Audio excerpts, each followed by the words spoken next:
nuyu ku nekk turam ak santam di leen dalal ci studio i rajo ITV bu groupe Emedia Invest leen ñaanal bëccëgu jàmm ak salaam ajuma jàmm ak salaam te nag lu ñuy waxtaanee comme ni nga ko waxee sànq soxal na njaayeen yi soxal na ñi sant si soxal na sama mbokk séeréer yi ndaxte prix yi ci marché bi la ñuy waxtaanee xam nga ne séeréer yi ak sama mbokk si ak jaay dañoo bëgg a lekk lool lekk bi bu yokkoo rek ñu commencé yuuxu ñu ngi dégg ci maanaam ci rajo yu bëri ci journaux yu bëri ñuy waxtaan njëg yi ñu ngi dal tey directeur de commerce intérieur monsieur Oumar Diallo ñu ngi lay nuyu dalal ci studio bi da ñaanal bëccëgu jàmm ak salaam monsieur Diallo lu tax fan yi coow li xaw a bëri ci marché bi foo dem nit ñi naan njëg yi dafa yokk. waaw jërëjëf Alsane gannaaw bu ma nuyoo auditeurs yu i rajo yëpp ak les téléspectateurs de ITV ci Sénégal ak ci diaspora bi. maa ngi nuyu aussi tous les autres sénégalais yi nga xam ne ñu ngi ñuy déglu di la nuyu yow ak seen équipe bi di rafetlu aussi jotaay bi ngeen ñu may pour mën a expliquer leeral faram-fàccee sénégalais yi. qui sont somme toute ñoom ñëpp ay consommateurs. parce que bu ñuy wax prix dañuy wax ci marchandise ci njëg marché bi moo tax ñuy wax. dëgg la. te bu fekkee ni da nga dem ci marché bi fekk fa marchandise li ngay njëkk a lijjanti mooy ñaata lay jar. alors buñ la waxee ñaata lay jar da ngay xool li nga xam ne ni moom la méngoo ak yow li nga yor. moom la ñuy wax la bourse du consommateur. te ñun état daf ñu jagleel bourse consommateur boobu ñu veiller à sa protection. moo tax ñu am loi boo xam ne ni dañuy wax ni que c'est la loi sur les prix. et la protection du consommateur. donc boo waxee prix rek. yaa ngi jëm xalaat protection wu consommateur bi. alors donc comme ni nga ko waxee effectivement constaté nañu ko ci marché bi ñun parce que ñun ñëpp ay consommateurs lañu njëg yi am na tension ci prix yi te njëg yi am na tension ci prix yi du léegi lañ ko commencé seetlu bu ñuy wax dëgg rek. li nga xam ne ni mooy mbas mi impact bi mu am ci économie yi fii ci Sénégal ak bitim réew a ci yam loolu la ñuy sentir daaw commencé woon na yaakaaroon na ni amoon na fléchissement parce que après li ñuy wax amoon na benn relance bu ñu commencé woon sentir mais léegi mbir yi dafa gën a tar sur le marché international te Sénégal dafa nekk ci microcosme international boo xam ne ni lépp loo xam ne dafa impacté sur le plan mondial ñun dañu koy dund des fois sax dañuy wax inflation importée wala ñu naan choc exogène yooyu yëpp la ñu koy jéem a justifier. donc loolu moo nekk instant bi nii boo ko xoolee ci àdduna bi yëpp pratiquement fépp foo xool prix yi dafa yokku li ko yokk nag xam nañu ko te explication bi bu fekkee ni dañ ko xoolaat seetu ko. dañuy jóge ci position bi nga xam ne ni moom la Sénégal nekk. Sénégal ci niñ koy waxee pays price taker la price taker en anglais boo ko bëggee faram-fàcce ci wolof mooy dëkk bi nga xam ne ni buy dem di jëndi ci marché international bi amul benn emprise ci formation prix yi ci au niveau international. donc ñun price taker lañu maanaam boo demee ci marché international bi la nga fa fekk muy jar rek loolu nga mën a jëndee. alors loolu moo nu dal mu fekk ni li bëri li nga xamante ni moom la ñuy jëfandikoo fii ci réew mi dañu koy jéggaane te boo demee ci marché international bi en ce qui concerne les denrées de première nécessité parce que loolu moo gën a am solo actuellement nii fii ci réew mi nga jël benn produit rek bi ci gën a fës mooy dëwlin bi nga xam ne ni moom la ñu gën a jëfandikoo ceeb bi c'est vrai am na mais impact bi njëkk a commencé ci dëwlin bi la commencé. te ci dëwlin bi ñun dafa am format boo xam ne ni moom la ñuy gën a consommer mooy format wu 20 litres bi format wu 20 litres bi moom la suñu importateurs yi di gën a dem di indi gaa am na vrac boo xam ne ni am na ay industriels yu koy indi ku mel ni Sonacos ku mel ni Oleosen ak ku mel ni Medoil mais li ci ëpp ci li ñuy consommer ci marché international bi lañ koy jëlee ci dëwlin bi ñu am ñaari possibilité soit ñu dem jëli ko li ñuy wax ci domaine extra communautaire bi maanaam ñu dem jëli ko ay Malaisie Indonésie ou bien ñu dem ci domaine communautaire bi fii Côte d'Ivoire Ghana Bénin alors ñaari côté yooyu yëpp gis nañ ni que bi ñu demee ji wuti dëwlin bi dañu fekk ni fi ñu ko doon jëndee à $14 bidon 20 litres bi dañu dem subitement mu jël jógee de $14 mu dem à $21 xam nga loolu déjà yow dem nga ci marché boobu fekk nga ko foofu yow amuloo ci benn emprise li nga mën rek mooy jënd ko andi ko ci sa réew ñuy dem di dem tey au moment où bi may wax ak yow tey ñu ngi ci $23 ci diwlin boobu te boo ko seetloo ñun suñu politique commerciale bi ñu installé woon c'était une politique de régulation des prix ñu réguler woon le prix de l'huile depuis 2013 à travers un arrêté de fixation de prix ñu ne woon dawlin boobu njëg bi maanaam litre bi warul dépasser 900 francs moo da waraloon dawlin boobu bidon bi mu doon jar 18 000 francs mais gannaaw loolu am na te dem nañ ci marché international bi dawlin boobu dem na ba $24 maanaam presque 22 000 francs mais ñu ne est-ce que bu fekkee ni yow da ngay yor politique boo xam ne ni yow tu es là pour protéger le consommateur da ngay veiller d'abord à ce que produit bi mu disponible parce que disponibilité produit bi mooy offre bi donc bu fekkee ni nekkul ci marché bi mais balaa ngay wax waxu prix nga gis ko donc on a joué sur la disponibilité des denrées de première nécessité def une politique attractive ànd ak ci ak importateurs yi inciter leen won leen des mesures incitatives yoo xam ne dañuy dem sawar dem jëli marchandise bi indi ko parce que bu fekkee ni ñoom dañuy dem jëli ko di ko jaay à perte dootuñu dem jëli ko. mais est-ce que bu ñu dëkkee ci façon boobu di def dañu nekk en danger quelque part est-ce que du rattrapé wuñu réew mi ci li nga xam war nañu ko def ci njëlbeen defuñu ko bu fekkoon béyoon nañu béy bu doy defar nañu gerte bu doy defar ko fii ci réew mi jox xaalis Sonacos bu mu ko rajoon defar diwlin bi fii ci réew mi ñu embouteillé ko fi jaayee ko Sénégalais du ñu am problème yooyu. waaw xam nga boo seetloo li nga xam ne ni réaction état du Sénégal moom la indi teg ko depuis la gestion de la pandémie boo leen ko déggee monsieur le président de la République tout le temps dans son discours am na mot buy ñëw bu ñuy wax résilience face à l'impact négatif de la Covid. Alors boo xoolee aussi récemment le plan d'action prioritaire accéléré et ajusté premier levier bi nga xamante ni moom la ñu actionné mooy la souveraineté alimentaire boobu lan la laaj mooy que ni da ngay maanaam produire li ngay dundee te li xew ni ci marché bi daf ñuy wane ni que loolu nga xam ne ni moo nekk ci programme PAP 2A bi dafa méngoo ak li nga xam ne ni moom ngay wax ni instant bi nii maanaam il faut que ñun ñu am autosuffisance boo xam ne ni tey face à ce genre de crise du ñu sonn trop te heureusement d'ailleurs parce que am nañu ko ci yeneen spéculation boo ko xoolee ci suukar bi par exemple tey bu fekkoon ni dañu naroon dem importer li nga xam ne ni moom la ñu soxla ci suukar bi tey sur le marché international mënoo ko am à moins de 480 €. mais lu tax ñu naan ci marché bi suukar manqué na. waaw suukar manqué wul parce que disponibilité bi fi nekk mu ngi toll ci 29 000 tonnes loolu c'était lundi 29 000 tonnes ci koo xam ne ni tu consommes 18 000 tonnes par mois donc suukar baa ngi fi wante li am ba des mooy suukar bi bu fi nekkee te dañuy toog ci ay gox-goxaat duñu ko gis. loolu dafay indi jeexi jaaxal. dafa am ñu koy téye. voilà dafa am quelque part fu ñuy wax rétention gëstu nañu xool nañu ni ko gis nañ ko ci compagnie sucrière parce que moom rek moo fi yor suukar parce que dañu geler importation yi donc compagnie sucrière am na stock bu mu yor mais aussi dañuy constater ni que ci distribution bi am na ay lenteur loolu la ñu corriger parce que lenteur yi di ko indi woon mooy bu fekkee ni yow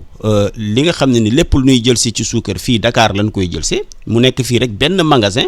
c'est clair que ni bu fekkee ni sur 14 régions 11 yëpp fii la ñuy ñëw jël si suukar nga bëgg ko def ci benn point de distribution rek loolu dafay indi des lenteurs dans la distribution parce que bu ñëpp ñëwoon doo foofu rang day am te rang bu amee lenteur day am mais loolu rek justifié wul situation bi ni am na leneen loo xam ne ni ñun jàngat nañ ko ci mooy que ni comme ni ma la ko waxee rek suukar bi sur le marché international dafa yokku am na ay industriels yoo xam ne ni daawuñu jënd suukaru compagnie sucrière ñoom dañ doon préférer importer seen bopp léegi ñooñu li ñuy wax mooy que le glissement de cette demande là moo glissé sur la demande domestique ce qui fait que dafay yokk léegi demande locale bi grossistes yu bëri parce que ñooñu amuñu possibilité dem jëndi industriels yi amuñu possibilité dem jëndi à la compagnie sucrière donc dañuy dellu ci grossistes yi or grossistes yi li ñu leen di jox c'est pour que ñu distribuer ko ci marché bi. bu fekkee ni grossistes yi dañuy jël bon néewuma grossistes yëpp a koy def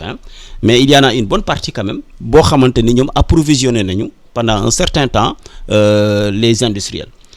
Troisième facteur bi nga xam ne ni moom moo indi situation bi nii sama classe gi man ak yow bu nu déggee ni bon suukar commencé na manqué boo demee fekk suukar fenn bërëb boo doon jënd benn saaku 50 kilos pour sa ravitaillement da nga ne xaaral ma jënd beneen ma dolli te loolu dafay yokk demande bi alors que offre bi dafa taxaw ci benn place loolu moo indi situation bi nii. mais sànq bu ñu ñëwaatee ci li état bi war a def pour maanaam ñu wàññi dépendance alimentaire bi importation yi bu ñu ko xoolee wax nañ ko ci discours yi waa ci terrain bi bu ñu wàccee ci terrain bi xool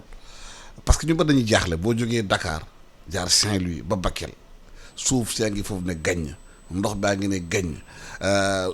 naaj baa ngi ne gaññ mais gisuñu maanaam nit ñi di ko liggéey pour mu xam ne lii liggéey bu ñu koy def aménagement yi dina tax suba bu crise bu mel ni amee comme variant bi am na fi delta bi xam nañu kan lay coronavirus kan xamul kan lay dem rek dëkk yu bëri bu ñu ci amee jafe dañoo tëjoon seen frontière am na benn moment bi corona bi jógee ci réew mi sax dañu yaakaar Inde mun naa tëj frontière am te Sénégal da mun a importer ceeb fa la koy jëlee ay Vietnam ak yooyu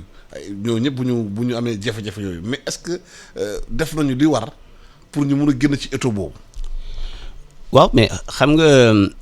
en matière d'autosuffisance alimentaire état bi développé na beaucoup de programmes yoo xam ne ni dafa jël en charge cette préoccupation là boo ko xoolee du point de vue strictement ñun niveau ministère du commerce en ce qui concerne des produits de grande consommation par exemple boo jëlee ceeb diwlin nañ commencé ci nañ commencé ci ceeb bi boo xoolee ci ceeb bi programme d'autosuffisance alimentaire bi ñu def dans la vallée di ko développer aussi dans l'Anambé et cetera concernant la culture du riz daf ñu may ni que ñu développer ko de telle sorte que tey bu fekkoon ni la demande sénégalaise li nga xam ne ni la demande locale en termes de maanaam li nga xam ne moom la ñu soxla ci ceeb bi ñuy consommer parce que ceeb bi ñuy consommer nii mooy ceeb bu sew bi maanaam du ceeb du c'est pas une norme maanaam du ceeb. waaw chute la nu ñu koy waxee ay chute la. ay fonds local la. voilà or ceeb dëgg mooy ceeb bu dijj bi ñun bu fekkee ne li ñu soxla ci ceeb bu dijj fii Sénégal di ko consommer mën nañu wax ni que on est autosuffisant parce que testé nañ ko sur 2 ans yoo xam ne ni dana bloquer importation yi de benn riz entier duggul fii ci Sénégal. mais taxul sénégalais ceeb bi jóge bitim réew la ñu bëgg. merci pas forcément ceeb bi jóge bitim réew la ñu bëgg mais ceeb bu sew bi la ñu bëgg parce que ceeb bu sew bi aussi ñu ngi koy am ci vallée bi mais li nga xam ne ni moom la ñu am ci vallée bi ak niveau de consommation bi ñun bi ñu toll moo doyul parce que ci globalement ñu ngi jig ci 90 000 tonnes la ñuy consommer ceeb par mois. 90 000 tonnes. ci 90 000 tonnes yooyu 15 000 tonnes yi. jabet bu bëri. waaw ci 15 000 tonnes yi mooy maanaam li nga xam ne moom la ñuy consommer ci ceeb bu dijj bi donc 75 000 tonnes yëpp ceeb bu sew la or ñun ci vallée bi amuñu 75 000 tonnes ceeb bu sew donc il va falloir que nécessairement et loolu yàgg nañ ko wax mooy que ni la consommation locale le consommer local. fii la gën a feeñee. mais loolu ay mesures la état bu jëlee mesure du ñu importer waat ceeb bu sew Sénégal bu ko ci ceeb bu sew dana la ceeb bu dijj par force. waaw léegi foofu laa d'accord que boo ko xoolee mooy yoon la wax ni que nous avons am nañu ay instruments de politique commerciale yoo xam ne dañ ko teg en place exemple ci ceeb bi dañu def une plateforme de commercialisation bi lan la mooy que ni dañu ne képp importateur bu bëgg a dem jëndi ceeb bu sew balaa nga koy def. da ngay jënd 10% de ta commande nga dem jënd ko ci sunu ceeb local bi moo waral depuis 2017 ceebu Richard Toll bi ak ceeb bi ñuy bay ñun du des maanaam amul mévente. amul mévente ça veut dire que ni politique boobu taxaw na sénégalais yi ñu ngi commencé bëgg ceebu mbay bi donc loolu bu fekkee ni sénégalais yëpp wëlbatiku nañu di consommer ñun li nga xam ne ni moom la ñuy bay. les producteurs de la vallée je suis sûr que ni am nañu capacité yi ak moyens yi parce que comme ni nga ko waxee boo xoolee en termes de surface cultivable mu ngi foofu. l'État dégage les moyens irrigation beeg yooyu yëpp ñu ngi koy def la machinisation boo ko xoolee foofu tamit yëpp mu ngi foofu l'encadrement technique ak le développement des variétés yi nga xam ne ni c'est à court terme yooyu yëpp dañ ko développer dans la vallée de telle sorte que tey bu fekkee ni demande locale bi dafa jublu ci wuti ceeb boobu je suis sûr que ni en 1 an 2 ans maximum dañu koy kii parce que dinañ fekk ni que demande bi mu ngi fi les gens vont produire suffisamment pour satisfaire cette demande là. waaw bu ñu xoolee structure des prix ak balance commerciale Sénégal dafa déficitaire ci maanaam ci exportation importation ñu ëpp douane bu demee ba génne ay chiffres ne ils font 1000 milliards d'importation loolu mooy boo ko traduire sur le plan économique ci suuf si mooy adduna yu bëri tëj nañu ñu bëri amatuñu dara parce que bu ñu importer dafay ñuy defar ci localement duñu mën a jaay loolu est-ce que amul benn politique de renversement bu ñu war a def ci loolu ñi xamante ne Sénégalais ñu ngi defar yenn produits yi ñu protéger leen amoon na benn politique bu Sénégal jëloon fii mooy protection ginaar yi loolu marché na pomme de terre bi ñu ngi koy di soble bi temps yi waa Gandiol ñu ngi koy yore ci mbedd mi amuñ fu ñu koy jaay. Alors bu fekkee ni dañuy wax protection de l'industrie locale boo ko xoolee dama lay renvoyer rek ci li ma la waxoon sànq le plan d'action prioritaire loolu dafa bokk ci priorité wu gouvernement bi. waaw mais boo ko ci image nekk Gandiol yore seen soble ci mbedd mi nee nañu béy nañu mënuñ ko jaay. waaw loolu bokkul xamul terrain la. bokkul ak li ngay wax concret la. loolu bokkul ak li nga wax. c'est-à-dire bu fekkee ni niveau industriel protection de l'industrie locale c'est-à-dire la production locale. boobu boo mooy wax par exemple ñiy defar diwlin Sonacos Medoil Suneor ñiy defar suukar compagnie sucrière est-ce que am nañ une protection par rapport aux importations massives et cetera ma ne la waaw. Maintenant par rapport nag à la production locale. ñi defar soble. maanaam par exemple horticole bi. soble pomme de terre carotte même sax arachide bi ak yooyu yëpp mais il y a un système de régulation bu fi nekk buy protéger production boobu. Ce qui se passe sur l'oignon tey boo ko en 2012 presque gel importation amul woon bi ñu commencé geler importation yi dañ ko doon geler pendant 2 mois 3 mois ñu soog a ubbi importation yi mais ren ñu ngi mois d'août donc pratiquement sur 8 mois on a couvert tous les besoins du Sénégal en termes de consommation de produits horticoles notamment sur l'oignon te li fi nekk dinañu téyewaat fii ak ñaari weer ba ñetti weer donc presque ci côté boobu du fait de la politique de régulation bi ñu def protéger na la production locale de telle sorte que kenn du importer oignon te dinañ dem boo xam ne ni ñun dañuy exporter. te ñooñu nag di yuuxu. waaw maa ngi ñëw ci li ñuy yuuxu boo ko xoolee depuis le mois de décembre 2020 la ñu fermé importation yi pour que production locale bii ñëw mu mën a dem ci marché local bi et même sax pour ñu exporter ko parce que gis nañ ni que bi ñuy defee système bi aussi am na ñu exporter sax vers l'Espagne par exemple les horticulteurs de Boubé dans le département de Podor ñun dem nañ fa tourner fekk ay conteneurs yuy chargé pour dem Espagne alors pour revenir ci question wu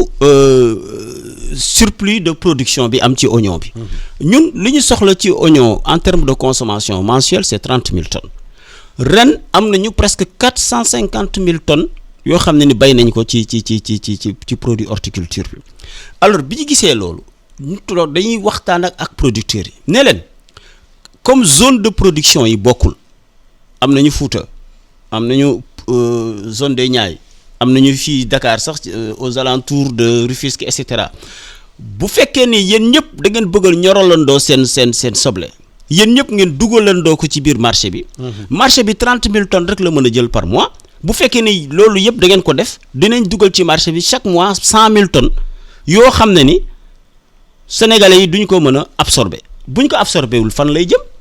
soit ñu am possibilité pour exporter ko. te loolu c'est des stratégies commerciales yi ñuy développer pour xool dans la zone UEMOA dans la zone CEDEAO et même au-delà extra-communautaire fan la ñuy nouer des partenariats pour exporter suñu surplus de production oignon bi mais deuxième aspect bi li nga gën a xam ne moo gën a am solo infrastructure de stockage surtout loolu. te loolu gis nañu ni que c'est le nœud gordien. est-ce que état bi mënul accompagner producteurs yi ci infrastructure stockage yi créer usine sax xamante de transformation en poudre d'oignon oignon bi bu amee gars yi def ko poudre mën ko xëy na def ko ci ay sachets yu grande surface yi. waaw xam nga loolu c'est une activité économique. Et comme l'activité économique au Sénégal a été libéralisée c'est-à-dire maanaam du état moom mooy jëw di créer ay usines pour développer l'activité économique. état li mu mën a def te ko mooy peut-être yow sens boobu ngay waxee mooy développer le partenariat public-privé. te état mu ngi ci mooy les 3P. en incitant les nationaux à aller vers les kii parce que quoi qu'on dise aussi baykat du moom moo war a jaay. baykat li mu mën mooy produire. bu produire nag commerçant bi. ñëw jënd moom moo war a ñëw jënd. commerçant boobu du question ni que commerçant bi ñëw jënd soble bi la rek di ko jaayaat mais c'est ki nga xam ne ni moom tamit am na capacité. ñëw jënd ko yóbbu ko transformer ko. def ko par exemple comme ni nga ko waxee poudre d'oignon te kooku bu boobaa il se situe au niveau industriel. maanaam day mais état moo yore doole bi état bi dans le cadre de l'UEMOA et de la CEDEAO mu lu xool marché bi c'est 300 millions comme de consommateurs sénégalais yi mun a jaay ci espace UEMOA bi état bi facilité accords yi. waaw loolu accords yi sax déjà c'est les accords communautaires facilité na ko parce que le cadre existe déjà li ci des mooy ñun qu'on aille au-delà maintenant de ce cadre-là uniquement parce que il faut inciter et avoir la possibilité d'explorer tous ces marchés-là. Mais loolu aussi même loolu def nañ ko parce que il y a de cela 3 ans derrière. Mais demoon nañu Côte d'Ivoire Niger et cetera pour développer ce partenariat-là ba ñu amoon sax des commandes yoo xam ne ni dañ ko war a yóbbu foofu ci oignon bi. comme ni nga ko waxee xamul dafa laaj infrastructure. maanaam boo béyee sa mbéy ba pare bu ko yóbbu Côte d'Ivoire il faut nga am oto bu ko yóbbu soo amul oto am train bu fekkoon train amoon na tey jógee Dakar dem Bamako dem ba Côte d'Ivoire train intercontinental kon liggéeykat bi dina mun a jaay produit am yóbbu ko ci train bi mu gën a moins cher. loolu c'est la dimension li ñuy wax dimension infrastructurelle du développement. Parce que aujourd'hui tey mënuloo développer une production communautaire su fekkee ni les échanges dañ ko bëgg a développer et qu'il n'y a pas des axes routiers maritimes aériens ferroviaires yoo xam ne dafa développer mais il est clair que produit du mën a jógee d'un niveau A dem à un niveau B et vice versa parce que si c'est pas fluide te loolu yëpp boo ko xoolee en termes d'infrastructure routière xoolal déjà li ñuy def sur le pont de la Gambie. loolu yëpp CEDEAO moo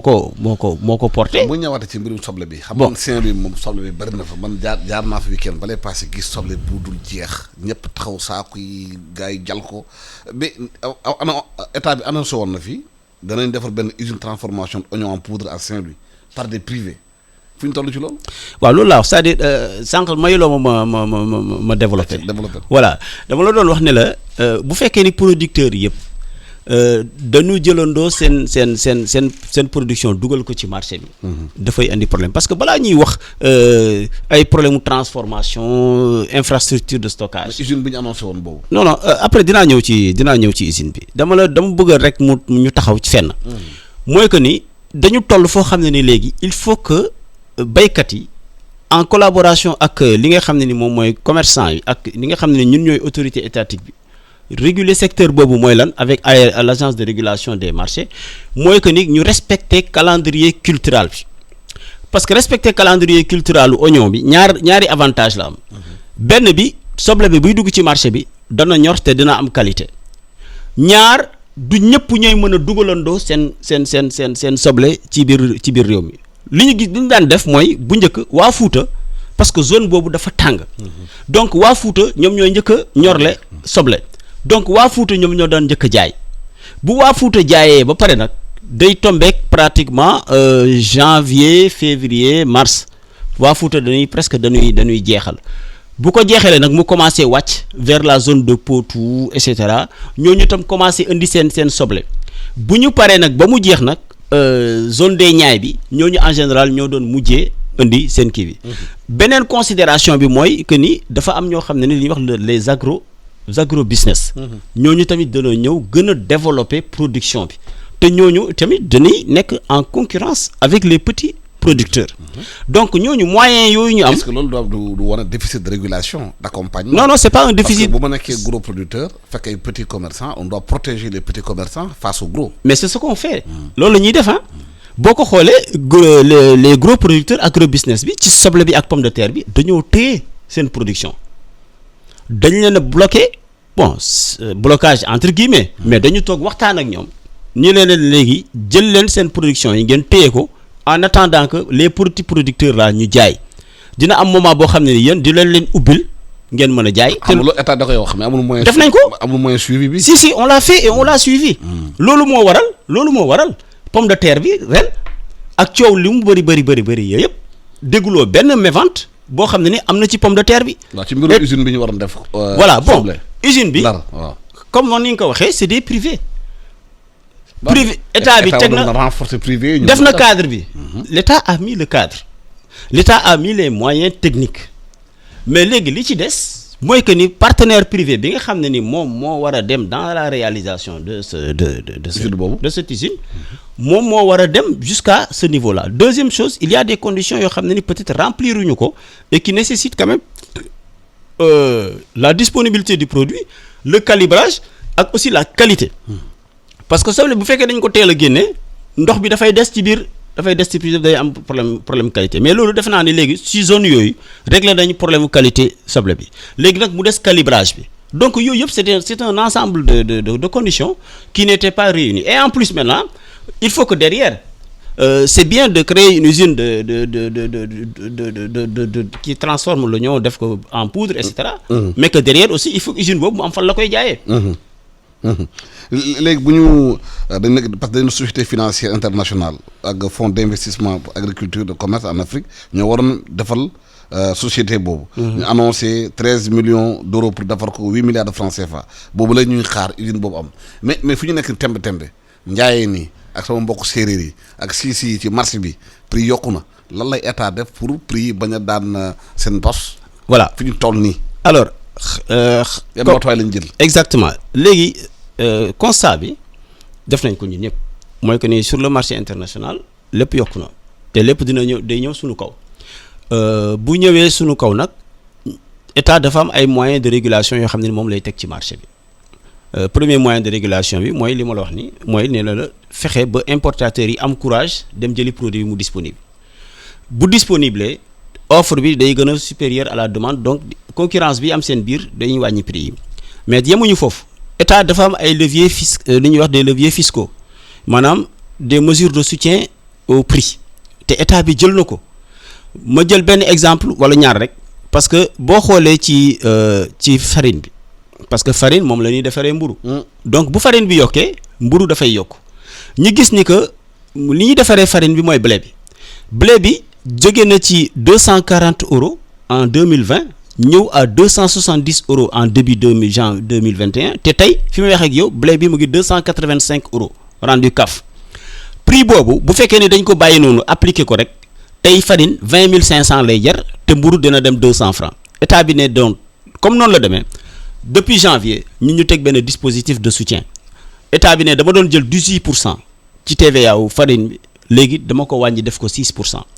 pour que farine bi bana yokku donc mburu bi di yokku déjà benn mesure ngi noonu boo xam ne wane na ne que état bi ci hausse prix produit tel def na ci jéego beneen jéego bi par exemple ci dëwlin bi ma doon wax sànq li tax dëwlin boobu noonu ba tey sénégalais yi ñu ngi koy mën a jënd maximum à 20 000 francs sur le marché c'est parce que aussi def nañu un dispositif de régulation sur les droits de porte à l'importation li ñu def mooy privilégier par exemple Sonacos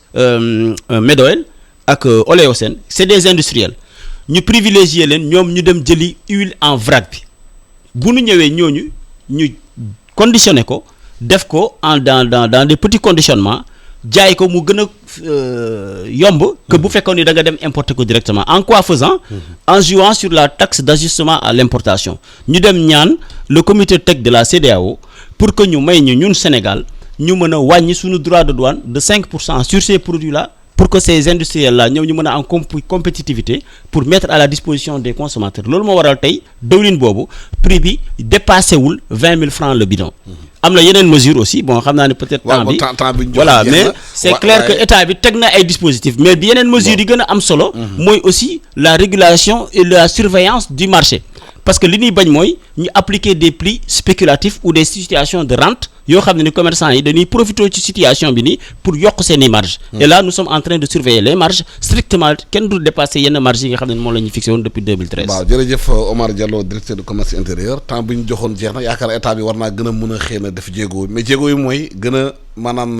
béy ci réew mi pour ñu gën a mun a bañ a jeegaani parce que marché international bu continuer yokk état bi dootu mënati réguler prix yi te prix bu ñu yokkoo fi nga war a waaf corona di waaf prix yi loolu dina indi coow bu bari ci réew mi ñu ngi gërëm di leen sant ñaanal ñëpp doon seetaan suñu man émission bi ak di ko déglu ak Sine Saliou Deme bi nekk ci technique bi di ñaanal ñi di ñëpp doon déglu bëccëgu jàmm ak salaam ñu ngi gërëm di leen sant.